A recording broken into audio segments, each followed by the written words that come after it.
So redemptive history is God from the Old Testament in Genesis to the death, burial, and resurrection of Jesus. Redemptive history is God's plan in place and working it out to redeem mankind to himself.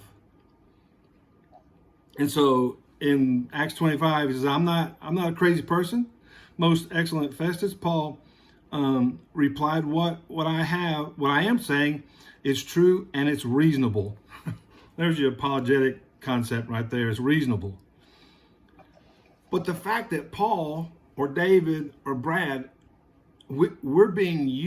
at some point in your following, David, at some point in my following Jesus, and maybe hopefully several points, in our life, a bunch of points, times in our life, we get to be the one who explains the gospel to somebody, clarifies and shares the gospel, and explains what God is doing in redemptive history. And that is what Paul here is doing. He's explaining.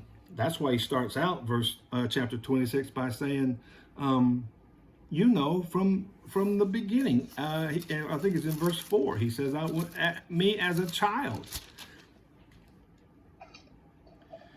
Yeah, in verse 4.